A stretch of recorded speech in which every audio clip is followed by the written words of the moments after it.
Thank you very much. Can we put our hands together for everybody, everyone? Thank you so, so much. This shows that we're all involved. I love this. God bless the initiative, the initiators of this event. God bless you. God bless you. So much to learn in one day. So much. Unfortunately, we don't have much time. That's just it. Big Mommy, I greet you, ma. I salute you, ma.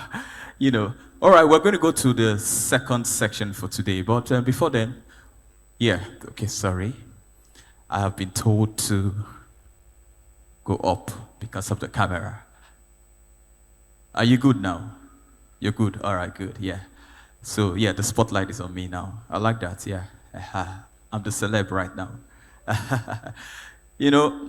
While we're doing all this and all that, I just remember in those days, when you, African parents, while we're waiting for this second slide, good, all right. I just remember in those days when we were small, you get, I saw a video where an African mother, the child scored 98 over 100.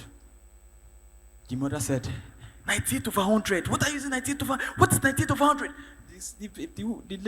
The daughter said, Mom, 98 over 100. He said, what happened to the remaining two? What happened to the remaining two? The remaining two, where is it? When I was your age, hello? That line, you know that line, Abby? When I was your age, I used to carry, they never carry, they are always, and you now, you are doing it now, I can see it. Put your hands together for yourselves. All right, without much ado, I'd like to make welcome the second speaker for today. All right. She's a daughter, wife, and mother of 4 blessed children. She has worked with children and adults as a mental health practitioner and a humanistic integrative psychotherapist. She employs a holistic approach to counseling, psychotherapy by considering the spiritual, physical, emotional, and social aspects of her client's life. She's empathic, compassionate, and non-judgmental. She supports individuals to process their feelings, reflect, and take steps towards self-discovery and self-actualization. Ladies and gentlemen, please help me make welcome Mrs. Yebanji Nayeju. Did I get that? Thank you. Please put your hands together for her as she comes up, please.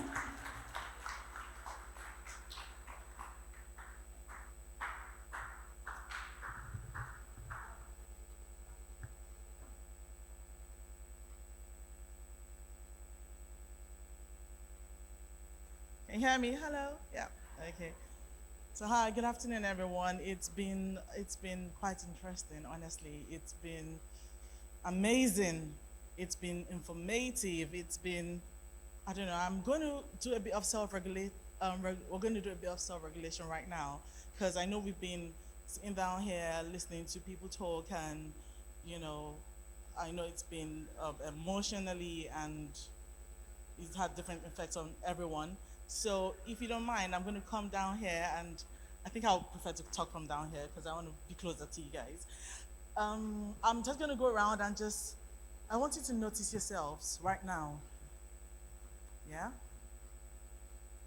Notice what your body is saying right now. Notice how you're feeling right now. And I'm going to come around to ask you, you're just going to say one word about how you're feeling right now. Yeah? Because we're going to practice what we preach. How are you feeling right now? Feel good. And as we're saying that, I want us to put an emotion to it. Yeah? Are we feeling excited? Am I feeling tired? We've had a long day. Yeah? Notice yourselves. Yeah, I'm feeling excited, knowing so well that I have much to do. So that's a mix, yeah? Excited and yeah, okay. Yeah, I don't know the words to use, but the planner in me is like, how do I do this? How do I get this done? How do I make the plans to actually implement all that I've learned today? Yeah, I do hear you because we've heard so much, isn't it? Yeah. So I feel that anxiety, a bit of anxiety. Yeah. Okay. I feel fulfilled that my time is not wasted here today, and at the same time I'm thinking of how to I have workload or what to do back at home, and how to meet the deadline tonight. Thank you.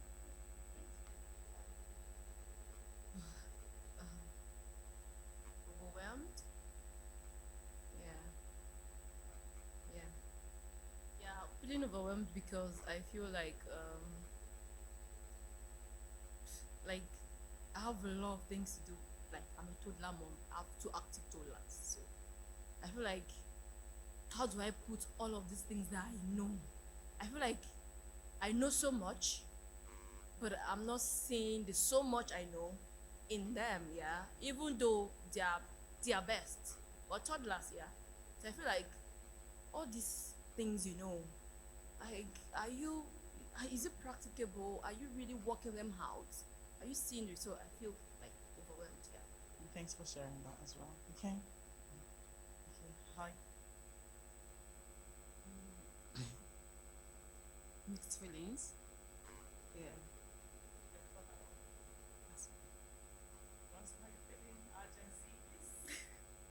I feel happy. Okay. Is that okay? Okay, mean Fine. you're actually fine. Okay. Yeah, I feel good. Yeah. Okay.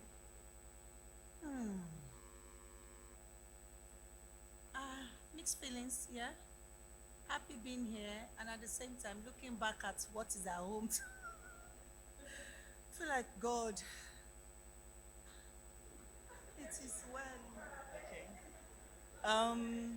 Does any other person want to say how they're feeling? How are you feeling? Inspired. Yeah. Excited. Excited. Feel good. Motivated. Encouraged. Yeah.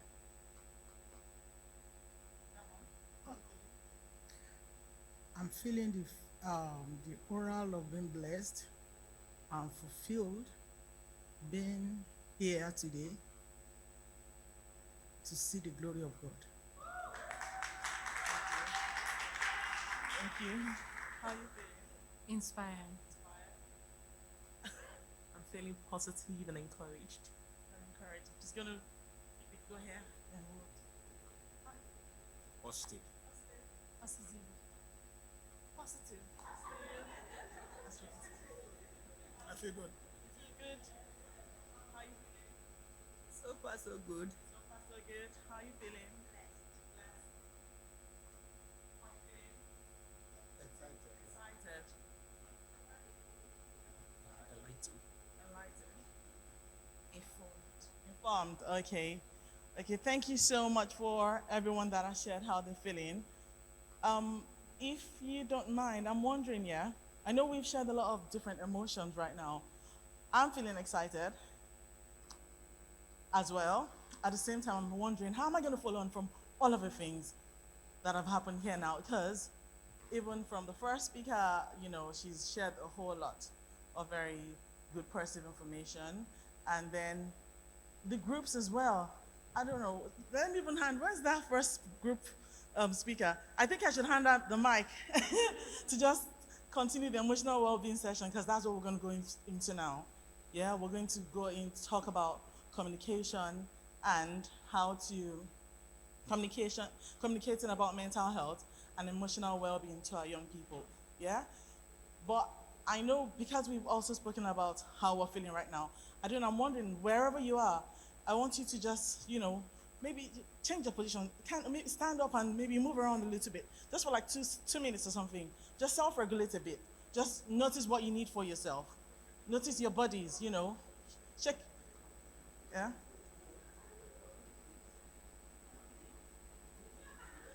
Okay. Notice what you need for yourself. Do you need to move around?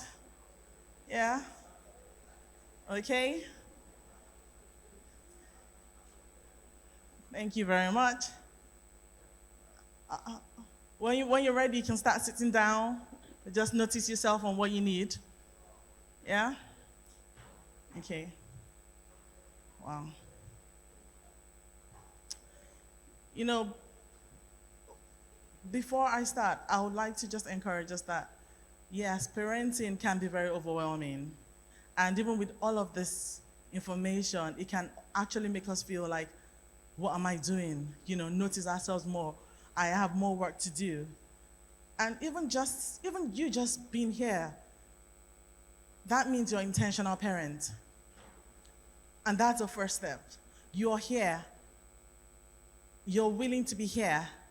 You're not just here. You're paying attention. You're participating. You're reflecting. You're thinking, what can I do? I think even thinking about that's already a first step.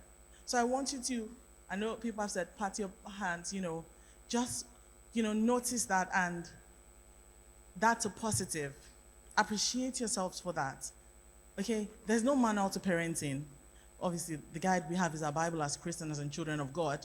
But there's no manual. There's no one that can say, oh, I did it right. Like, the first week I said, someone will come, your kids can come in 20 years' time and tell you, oh, no, you didn't do it right. There's no manual. So I just want us to notice that, the first steps were here. Everyone here is being an intentional parent. And I want you to all give yourselves a round of applause for being that. Okay. Thank you very much. So I'm going to start by talking about the, surveys, just for you to see some factual things about mental health. I am a mental health practitioner, I'm a psychotherapist, counselor, and now this, the beginning talks about the survey by World Health Organization. And it says that globally, 1 in 7 10 to 19-year-olds experiences a mental disorder, accounting for 13% of the global burden of disease in this age group. Depression, anxiety, behavioral disorder are among the leading causes of illness and disability among adolescents. It also talks about suicide is the fourth leading cause of death among 15 to 29-year-olds, and the consequences of failing to address the adolescent mental health conditions extend to adulthood, impairing both physical and mental health, and limiting opportunities to lead fulfilling lives as adults. Okay. It's gonna move on to, now we're in England, because that's World Health, that's all around the world, talking about mental health. And these are facts in the United Kingdom. That is where we are right now. Now, this survey was done in 2023. It says about 1 in 5 children and young people aged 8 to 25 years had a probable mental disorder. And a 2021 survey by Mind in the United Kingdom established that 96% young people reported that their mental health had affected their schoolwork at some point. Yeah? Now, I want you to read that and really notice the aspects in our young people's lives that not addressing mental health can affect. Yeah? Now, 78% of young people said that school had made their mental health worse. All the surveys were done, they asked young people questions, so it's our young people that are saying this. 56% of school staff identified that young people who didn't receive support self-harmed. 48% of young people told us that they had been punished at school for behaviors that was caused by their mental health problems. 25% of school staff said they were aware of a young person being excluded from school because of their mental health. And 70% of young people who experienced racism in school told us their experience had impacted their well-being. Now, in all of this, you can see it in, you can go to the website, Mind website is all there. You can, if you want further information, just for the purpose of awareness. I would like you, I know we've done a lot of activities already, and in fact, some of these things are down on the slide. You guys, people have spoken about them, speakers have mentioned them, but it is just for us to, we can keep reflecting and see how we can keep on supporting ourselves and be a bit more informative. Now, sorry, can we go back there? I want us to think about what mental health means to us. As maybe in the group of 2 or so, can you just talk about what you think mental health means to you? What is mental health? And anyone can give feedbacks after. what mental health means and what challenges we face when it comes to talking about mental health.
Okay, we ready?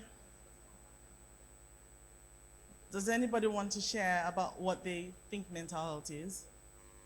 Is anybody willing to share? Do you want to? Yeah. Is anybody ready, or do you want to? Do you want to say? Do you really want to talk? I said mental health is a ability, like your state of mind at a particular time and how things affect you, like when you're around people, or like how things affect you. Maybe it's easily or you don't really get affected. Thank you very much. That's beautiful, beautiful, beautiful. Do you want to say something as well? Okay. Okay. Yeah, I was just saying, mental health is a very broad range of mental states. Like, well, and I understand that people have different thresholds, so it can be difficult to assess how different experiences can interfere with different people's mental health. So, in summary, what I've just discussed with my group mates here is that it is very subjective, and I think parents should just be very willing to make sure it never gets to that stage where your kids are not resilient enough, or they don't feel supported, and then they go and find solace somewhere else or in something else. Yeah. Thank you. Thank you very much for sharing. And does anyone want to talk about any challenges they think they face when it comes to talking about mental health? How do we feel about talking about mental health? Do we feel comfortable when it comes to talking about mental health?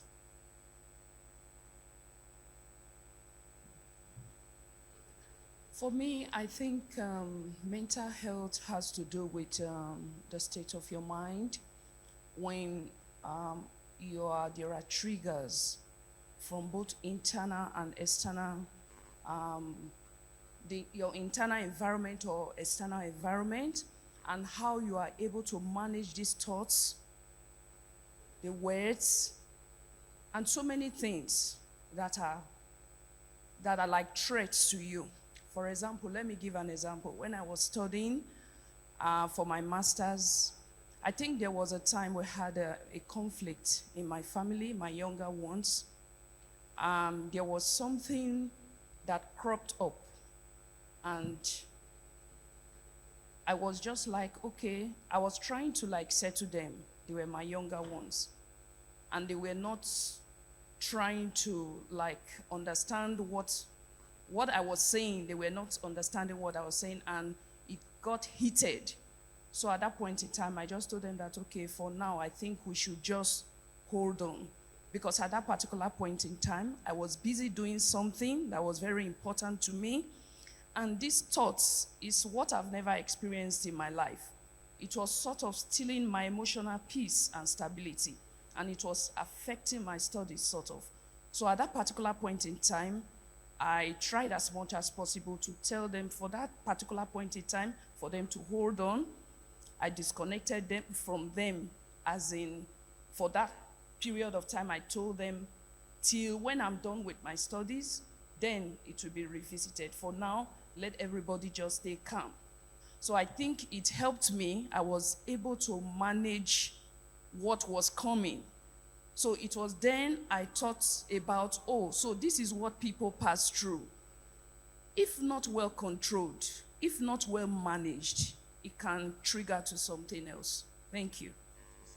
So you noticed what you needed for yourself at that point in time. And you were able to say, right now, I'm not in the right frame of mind. I need to focus on my study. When I've got the capacity emotionally to handle it, then I can revisit, yeah? So you said mental health is the state of mind of a person, yeah? Thanks for sharing. Thank you, everyone that, has shared so far. Can we move on to the next slide, please? Okay, from here, it says mental health is our emotional, psychological, and social well-being. It is how we think, feel, and act. It helps determine how we cope with stress, relate to others, and make healthy choices. Just like our physical health, it is important to all people at any age, because we think, oh, I know we're Nigerians and everything, where we're coming from. I don't know how Nigeria is now and how they're, taking mental health, but I've had situations where people have been stressed and, they talk about, mental health and all of that. And people are like, oh, no, I reject it in Jesus' name. Nothing is wrong with me. Well, the fact is, at that point in time, probably you've got that person has got a poor mental health just for that period because they're feeling overwhelmed. Because mental health is caused by, situations that affect us, that affect physical situations that affect us, that now begin to affect our emotions. They're like triggers, either financial stress or work stress or anything. So our mental health can be up and down at any point in time. Everyone has got a mental health. We all have that's news for everyone if we don't know already. It is not, God forbid, mental health. Let's do away with that mentality. Everyone has got a mental health, but the thing is, at a certain point in time, my mental health can be poor or it can be, good. It depends on what's going on around. Now, there's a difference between mental health and mental illness. Now, mental illness are conditions that affect a person's thinking, feeling, mood, or behavior in a way that impairs their ability to relate to others and function each day. So they can't function daily. It's more psychological, more psychiatric, psychological. And, we have examples like severe depression, schizophrenia. Now, a poor mental health and mental illness are not the same thing, like I said later on. A person can experience poor mental health and not be diagnosed with a mental illness. Likewise, a person diagnosed with a mental illness can experience periods of good physical, mental, and social well-being. For instance, some people that have got bipolar, it comes in seasons. Like this period, they might be high, next low, next it might just be okay within themselves. And so at that point in time, well, that is a bit more psychological because that's a mental illness. Because when they're either high or low, they can just act up, either overspend or, and not function, not look after themselves and things like that. So it's affecting their daily function. That's mental illness. But mental health is, yes, we're stressed and everything, but, we can still go to work. We can still look after our children. We can still have a shower. We can still eat. We don't neglect ourselves and all of that. So there's a difference between mental health and mental illness. Now, why it is important? I start with early intervention. Now, addressing mental health issues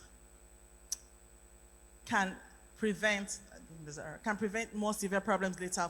For example, anxiety, depression, behavioral disorder, eating disorder, psychosis, self-harm, and suicide. And adolescents with mental health conditions are particularly vulnerable to social exclusions, discrimination, stigma, affecting readiness to seek help, educational difficulties, risk-taking behaviors, physical ill health, and human rights violations. Now, children need to know it's okay to seek help. And like this, I'm going to read the other things, but just going back to the percentage in front at the beginning of how they did a survey on children in school and how they said there's a certain percentage of children are affected. Our mental health affects a certain percentage of children in education, because their mental health issue or emotional well-being issues have not been dealt with. It's very, very important as parents that we are able to, have these conversations with our children, to check-ins with them. How are you today? How are you feeling today? Those are questions, is making them notice themselves. Like earlier on when I said we should self-regulate, I think it's not just acting. That we need to be able to notice how we're feeling as well. We need to be able to self-regulate and see what my body is saying to me. Those are the things that help us with our mental health. Okay, so now reducing stigma. Normalizing mental health discussions reduces stigma and shame. It encourages openness and honesty about feelings. It's important that in our homes, even from when they are little, like someone said earlier on, even asking about things, what do you want to eat? You're giving that child a listening voice, a voice and a listening ear from you that, you can talk to me about anything. When they come back from school, when we pick them up from school, when they're in the car, or you're taking a walk with them, or however, are we having conversations with them, or we're just letting them walk off and just everyone is doing their own? Mom is on the phone or dad is on the phone, and the child is just, no. We can have conversations with them there. I've got 4 children, and, they're all different. My first daughter, she's really good with communicating about her feelings. She would tell me, if I ask her I just need to ask her, how was your day? And she starts, she goes off. In fact, sometimes I'm like, okay, we can, and all that. But my second daughter, she's different. In fact, when I pick them up, I'm like, they already know that. I'm going to ask, how was your day, or what happened in school, and all of that. And then she would start pretending as if she's snoring already, because she can hear me talking to her sister. But I still go on anyways and ask her, how was your day? Sometimes she'll say, Mommy, it was fine. I'm just tired, and I've had a very long day. And I back off, and I back off. But then I now notice later on, probably they're back home, they've had a shower, they've had dinner. I revisit it. How was your day? And so she, sometimes, because she doesn't talk like freely, she doesn't like me just asking, how was your day? She will tell me, oh, different things happened today. What do you want me to talk about exactly? Where do I start from? So they give you answers, different answers. So I can ask her like, okay, who did you work with today when you were in class, or what did you do during, break time, or so I'm specific with her because that is her. But my first daughter, she would just talk about anything, and then I've got my boys, they're younger, they're 8 years old, they're twins. One of them can chat and take over the whole conversation, but I noticed that his brother might not actually talk because Michael talked a lot for Gabriel. So I'm so intentional about, I want to hear Gabriel's voice as well. And so I ask him, how's your day? Or I would say, because Gabriel doesn't talk so much, sometimes I know he loves football. I'm like, did you play football in school today? Who did you play with today in school? Conversations like that, it's important. And that's me checking in on them. Did you have an argument to anyone? Did you get in trouble today in school? What did you, just ask different questions that could just allow them to speak. And from there, they might just start talking and, but also noticing that sometimes they might say, I don't want to talk. And it's important, that's not the best time to just have that conversation, but intentionally revisiting it later. Being intentional is very important, yeah? Now, encouraging openness and honesty about feelings. Now, these, some people say feelings don't count. I believe feelings matter because we all have feelings and they're there for a reason. Even the Bible, Jesus had feelings at different points in time. I would say when he was going to go on the cross and die for us, he felt outcalled anxiety because he almost wanted to, if you could take this cup over, let it pass over me. But then he cried to God, he went to God. I would say he self-regulated, and he had and he did a mindful exercise by praying or meditating through prayer, and he was able to, come back and I'm ready for this. So sometimes, we need to have these conversations. How are you feeling? Are you feeling sad? Are you feeling happy? Are you excited? The thing is, when they notice these feelings, then we can ask, oh, why are you feeling this way? Then you notice the trigger. You notice the trigger. From noticing the trigger, you notice why they're feeling that way. And then steps can be taken to support that young person. But then we don't ask you, say, why are you crying? Stop crying, just wipe your face and go and sit down. We can't, that child has not dealt with whatever it is, and they'll keep on acting up because you've not given them that time or attention that they need at that point in time. And then you've just not allowed them to be able to come to you openly to speak to you. Do you understand? And even like I was talking about my second daughter. Sometimes she might not talk to me about certain things, but I know she talks to her sister about certain things as well. So sometimes you might feel bad that she's not coming to me immediately or whatever, but the fact that she has a sister that she trusts and she can go to, and I know her sister is very sensible as well, she can talk to her sister. I'm happy she can actually do that. So sometimes we feel like, oh, you're not talking to me. No, okay, even if you're not ready to talk to me right now, maybe later on, but let's create that space that, okay, they can always come to us, or it's okay to talk to your sister. I'm not going to feel bad about it. But it doesn't mean I won't still probe, because I will still probe eventually. I'll still find out. But yeah. So it's important to encourage openness and honesty about feelings. Now, building resilience. It teaching children how to cope with stress and challenges. Then empowering them building resilience teaches children to cope with how to cope with stress and challenges, and it also empowers them to take charge of their mental health. Now, how do you build resilience? Mrs. Adeyemi has spoken about, people have spoken about resilience and all of that. How do we build resilience? How do we teach them to cope with stress and challenges? Number one, noticing what's going on for them, noticing their triggers. Sometimes it might even be their hormones, like women. We women sometimes, or I know me, when I was a teenager, I was a moody one. I know I was. But my dad, God bless his soul, was and God bless my mom as well, she's here. My sister spoke earlier on about them. Like, growing up, our parents were not BT parents and all of that. And still we had boundaries, and still we had respect. And still we were resilient, They created space and atmospheres for us to be able to come and talk about things and our emotions. Now, if you don't create those spaces for them, they're not even confident enough to come and talk to you about anything. My dad would, if you get in trouble, if you've done something wrong. In fact, I remember when I was younger, if I'd done something wrong, I would feel very sad and I would want to talk to my dad. Because I wouldn't want to upset him or whatever it is, but I'll feel it inside of me. And when we have that conversation, it would be like, okay, you think about it. It created an atmosphere whereby we could actually sit down and reflect on our behaviors and reflect on what we've done. Okay, what do you think about this? How do you think you could have done it? Do you think that was a very good idea? Okay, look at what was the outcome.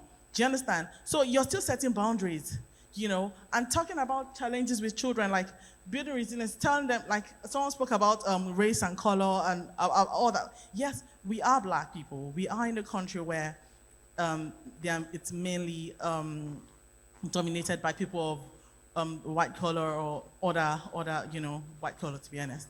Yeah. So we need to start telling our children, look, notice yourself, know who you are, know who you are, know your identity.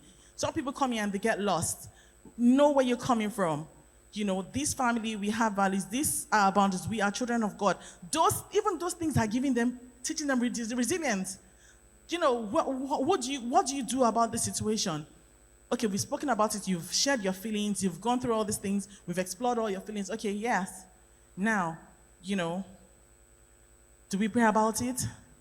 Or what steps do we take up? Do you understand? But you're teaching those children, notice your triggers. Is it hormonal? Is it the time of the month that this person? Let them even notice what's going on in their own body. Help them to have this with our girl children, our daughters, our boy children. Let's talk. What is going on for you? What's going on for your body? This is why you're acting this way. Help them figure out. Sometimes they don't know as well. What's going on in school? What's going on with your friendships, in your relationships? Those things actually affect them so much, and it eventually affects their academics as well. Sometimes parents just want to do well in academics. You're not trying to figure out what all the other aspects of their lives, because we're busy. Yeah, and I understand that we're very busy, and I understand that, some of us have just come to the country and we're trying to settle down and all of that. But do you know what? The time we're giving right now is for our future. If you don't give the time right now, you're going to regret it in future. As in, it is certain you're going to regret it in future, because that attention you didn't give, that child is going to act out somehow later in future, and then it will now be a problem. Is it that time when they've grown like teenagers and over that they have, they can do whatever it is that basically they want, that you start, parenting them? No. When we start early, by letting them understand what family values are, what is the core of this family. I like the group activities.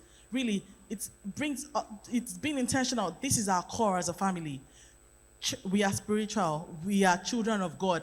We are this. We don't do this. We don't probably do sleepovers. We don't, those kind of boundaries. Why don't we do it? It's not just saying no.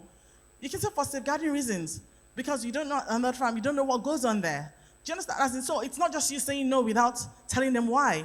They need to, because if not, they will keep on coming. Why can't you have social media right now? No, because you're not matured enough for it, in the sense that you can, people, just explain that people want likes. Somehow, even people might think, oh, I'm not bothered about the likes, but yes, they're bothered about the likes. That's why they're posting the pictures.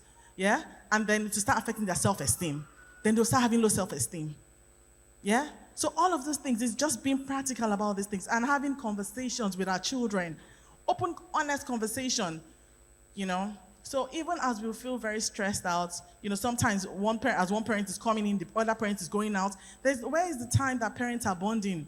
Where is the time that children, you're able to come, be together as a family? Children, they practice what they see. It's not by saying it. A lot of things I'm saying now, and even the other speaker, which was my sister, is saying, is because of how we've been brought up as well. And that has molded us into who we are as well. They're not lies. They're not from the books. We saw it happen. Can we go to the next slide, please?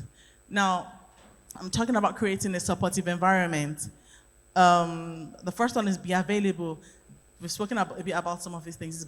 Dedicate time and attention to your child without distractions, through active listening. It's understandable that life can be very busy and hectic, but it is important for parents to create time to listen to their children. If you find yourself really busy when your child wants to have conversations, you can ask them to come back, and talk to you later at a particular time you can be present. And when you say come back, it's not come.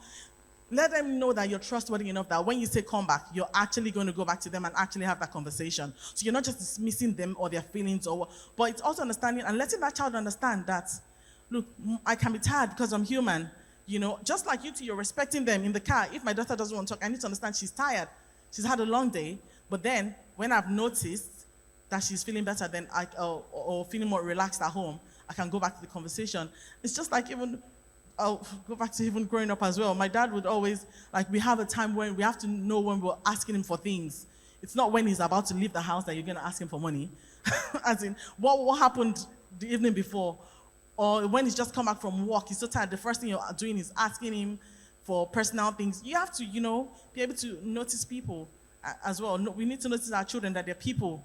They're humans as well. They're not just children without feelings or emotions. And that's very helpful. Now, tell them, mommy is tired right now. Really, you can tell them, your child, that you're tired. You can tell them, I've had a long day. Yeah, I just need to probably have a shower, eat, and I'll talk to you later. Yeah? And if they want to start the conversation even before bedtime, yeah, if you feel, oh, it's 9 o'clock already, you actually need to go to bed, you can still tell, okay, this is not the best time to talk about this. But do you know what? It depends on how they're feeling. If they're very upset, obviously you should, you know when to handle things. But if so, we can talk about this another time. Or if you have the time another time, okay, we can talk about this time. But it's going back to those times, saying something and actually doing it. Now, show empathy. Validate their feelings by being empathic and understanding towards their experience. A lot of times when empathy is just, like I said, it's understanding their feelings, seeing things through their own eyes, not just it's my way or it's my way or not. No, we need to be able to understand that these people have got feelings. We can sit down with them and really try and listen to them actively and, understand what they're saying. And it doesn't mean we cannot give our own opinion as well. We can, but it's important that we listen to them and let them know that we're listening to them.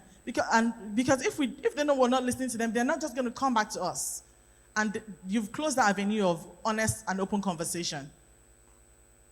Now, avoid judgment or immediate solution. This is because as parents, you may be shocked by what your child tells you. Blaming does not help and may break trust and stop them from confiding in you in future.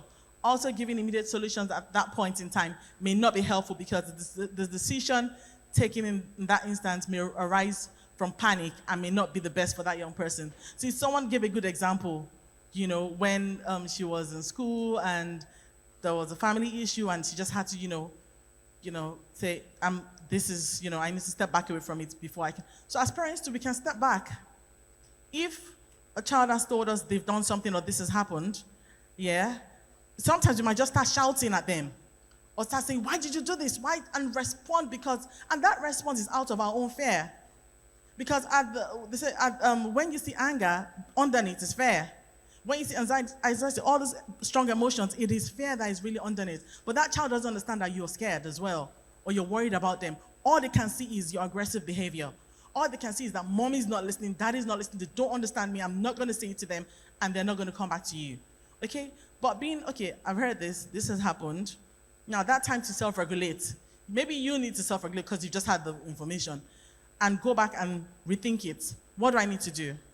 Maybe, if you want to pray about it, pray about it. But feeling anxious and all of these feelings, they're normal. That is a normal response everyone has. But it's important for us to now notice our own selves and how we're responding to things. And then taking a step back so that we can come back into it more logically. But at that point in time when we're responding, most of the time, we're not being logical. It's just our emotions and our feelings that are cropping up, and that's a response the children get. And at that time, that might not be the best solution for whatever is going on with our young people. So it's important that we're able to show empathy and take a step back from things first. Now, maintain privacy. Now, create a supportive environment for open conversation. It is important to make it a norm to have discussions about mental health. This could be through checking in on the way from school, we spoke about this, or perhaps your child may be tired and don't want to talk about their day straight from pickup. That is also okay. Check-ins can be done at any point before bedtime, maybe when the child feels more relaxed. Ensure conversations are confidential to build trust. Providing a safe space for discussing questions about their feelings, thoughts, feelings, and behavior. For example, not bringing up the topic with or about your child during a family barbecue. That can be embarrassing for that child. Parents can just say, you come here. What did you do yesterday? You did this, you did that. It's important that we create that safe space for them. We don't embarrass them. They have feelings. We can't just come and say, uncle, come and talk to this one. Or what? No, come on. We were children once, and we understood even certain things that we went through. We didn't like it. So why are we doing it back? We should be more emotionally intelligent in even how we're handling things with our children. Creating a safe space is important. So I think we will not do this, but I think we can reflect within ourselves on how we can create safe spaces in our own homes, because we all know our situations, on how we can, imbibe that in our homes. Can we go to the next slide, please? Age-appropriate conversation. Now, we need to learn to tailor the discussion to age-appropriate, different age groups of our children. Earlier on, Ms. Adeyemi was talking about age-appropriate chores as well, exactly. So with our children, we need to have age-appropriate conversations with them. The language we use, let it be simple, concrete, like real examples for, are you feeling sad? Are you feeling happy? Simple language, that's you having conversation about mental health already with them. That is exactly what talking about mental health means, Relate emotions to familiar situations. Like, remember when you felt sad because, give an example. It could be through talking about a movie, like someone said in the group, the previous group, where we're, talking about movies, expressing their feelings. You can, a movie you have watched together. Movies like Inside Out, I don't know if anyone has seen it. It's actually a good movie that explores different emotions and how people can respond to them. This is a good movie to watch for any age. It's a cartoon, and, there's different ranges of emotions there. And then there's a book called A Huge Bag of Worries as well. It's a very good one as well for children. But even in our homes, we can just relate with our own things, with our past experiences, just being real with our children. That's the point of that. But also age appropriate. Now, encourage for preteens, encourage expressions of feelings and thoughts. It is okay to encourage young people to name their feelings. Like, let them say exactly how they're feeling. This helps them to notice what is going on within them. It may help them to track their triggers and have a better understanding of how they behave. So it helps them to reflect basically on their behavior. If a child goes to school and fights in school, and that child comes back home and they discipline that child, but you as a parent, when they come back home, you need to be able to track the, what's going on for that child. Probably they are being bullied in school, and probably it's something that's even happened at home before that's triggered them to act out that way in school. But if you don't have this conversation and it's all about corporal punishment or you've done this, no one is saying don't, give them boundaries or take things off them when they've, done things. But it's important. The most important thing is, are they able to notice why they did it or why it happened? Have they noticed what's going on for themselves? Are they able to notice how they responded? It doesn't mean that they're not going to, not do it again. But it's that self-awareness, creating self-awareness from a young age. It's even a lifelong skill. Because even as adults, do we even have self-awareness? Do we notice ourselves when we're tired? Do we notice ourselves when we need a break? Because when we don't notice, then we become cranky. And we're shouting at our kids. But it's not we're projecting our own stress and insecurities on them just because of whatever it is that we're going through. Yeah? So we need to be able to self-regulate ourselves as we're thinking about children. This is for everyone. As adults, we need to be able to notice what is going on for me, and what do I need for myself in this moment? I'm doing 12, 13-hour shifts. That's a long one, definitely. In between those shifts, what are you doing during your break?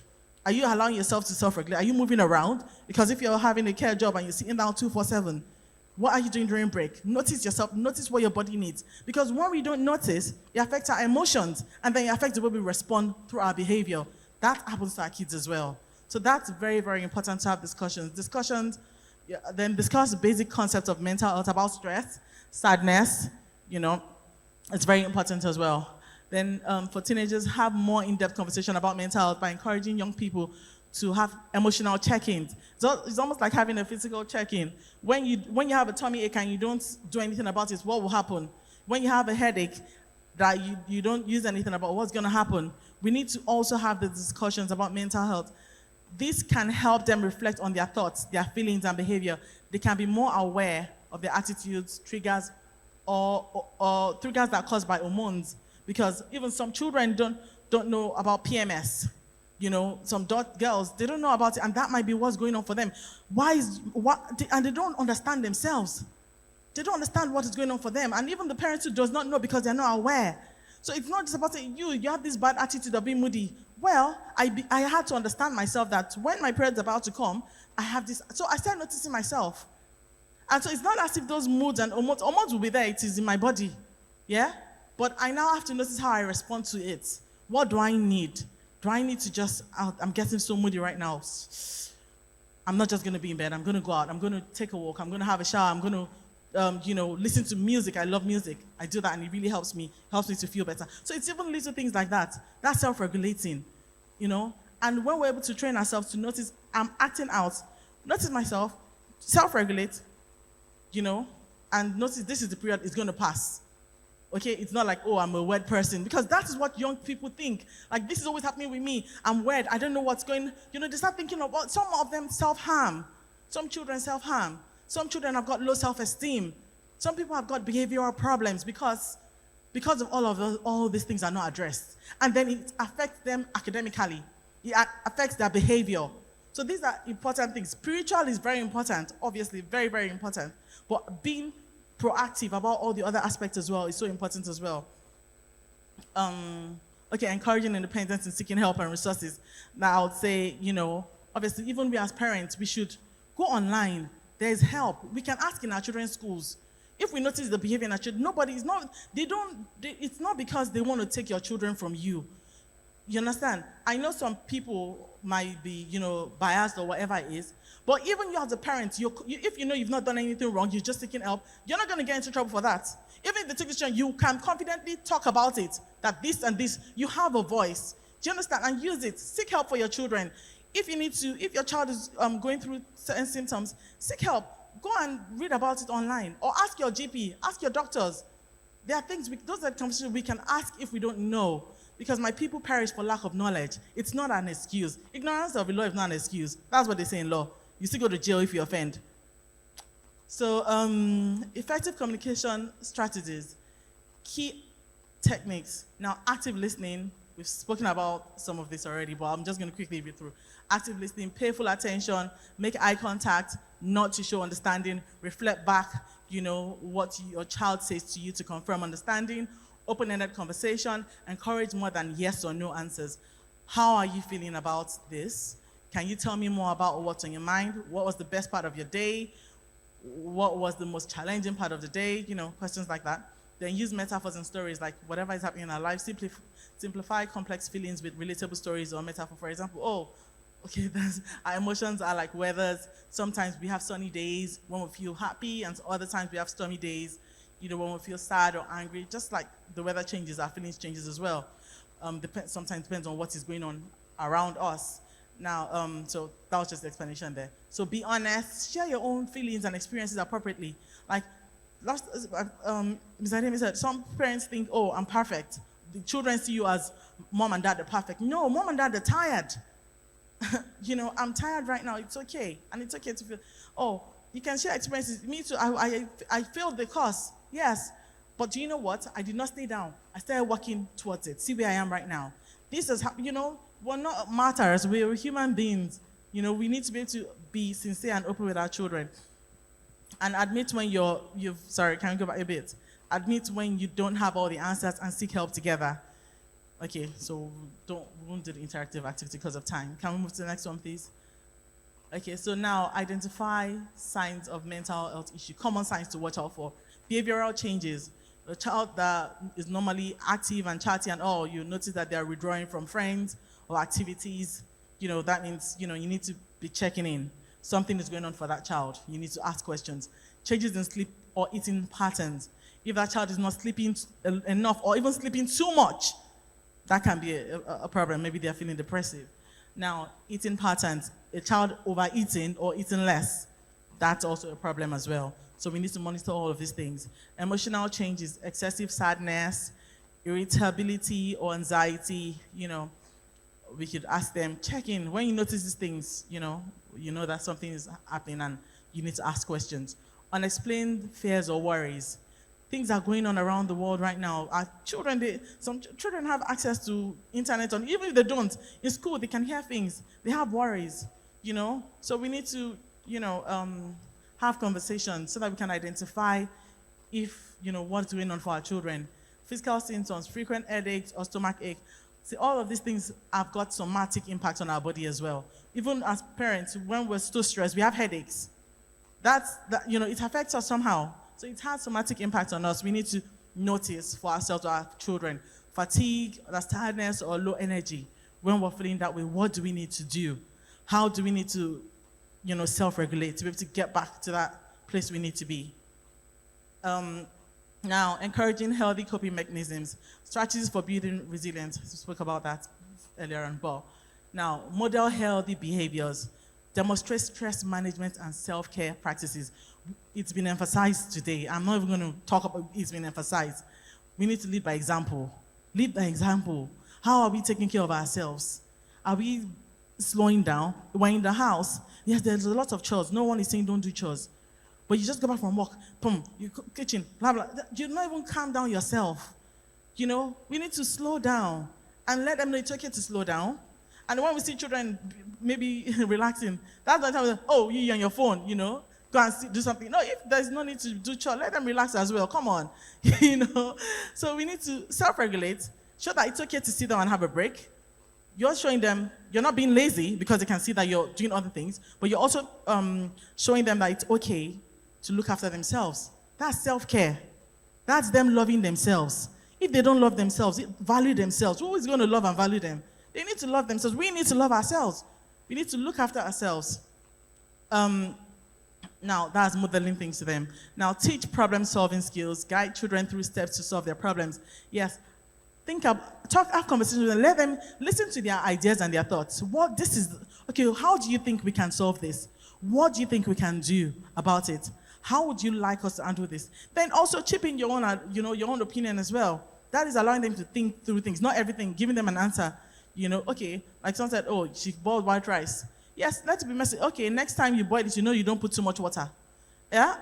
You start calculating the time, and all of that. So those are the kind of things, little independence that we need to give our kids that will help them to be more confident.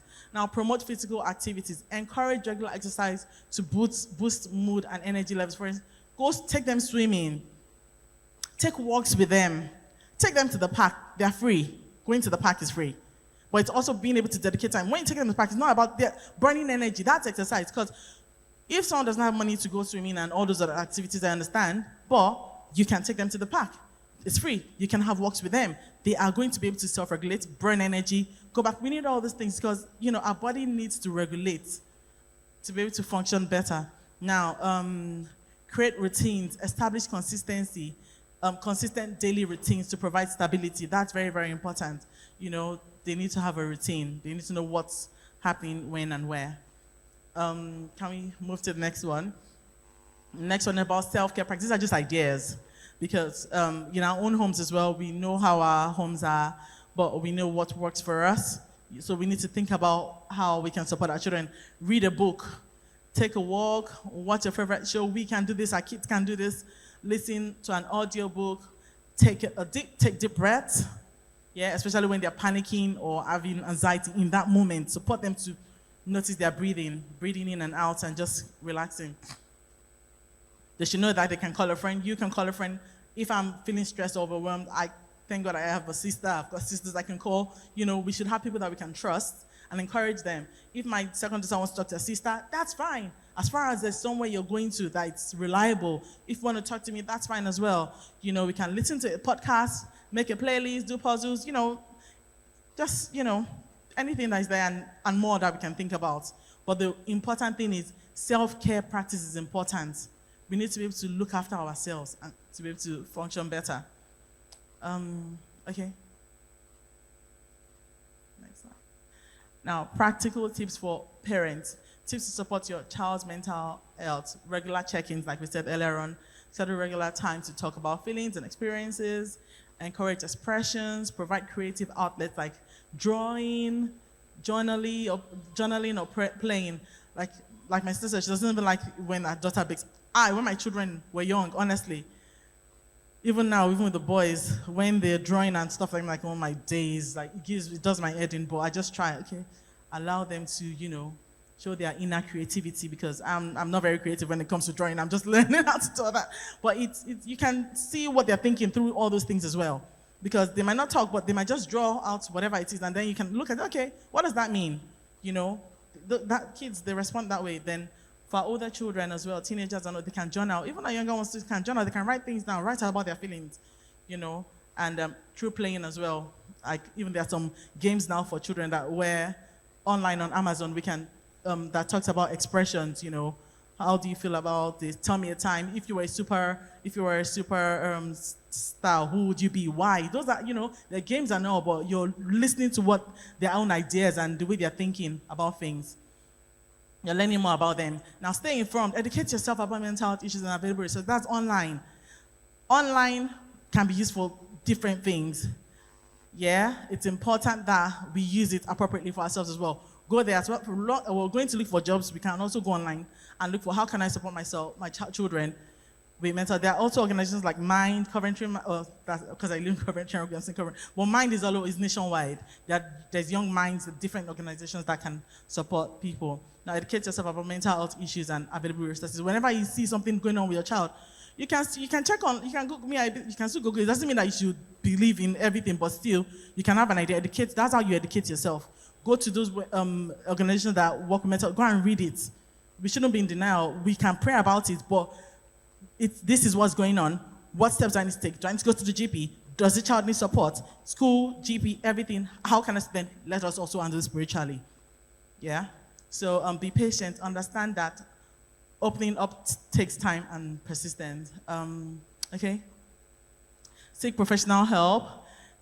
If symptoms last for weeks or interfere with their daily functioning, then we really need to go to the GP and talk about it because maybe something more is going on with that child. Risky behavior, some children self, and when we see, when do we need to seek help, yeah?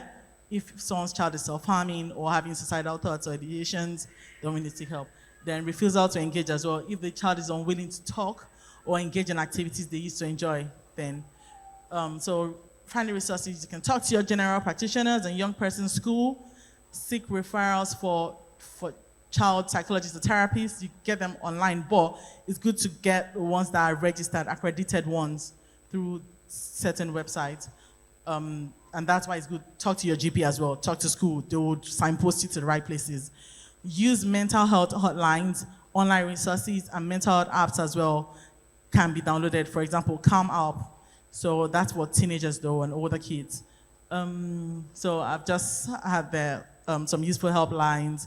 If a child is feeling, or someone is feeling overwhelmed and they want to talk, these places are free. Samaritans, they can talk to them for 1 hour or thereabout. But if a child is obviously hurting themselves and they are in an emergency situation, we need to call for help.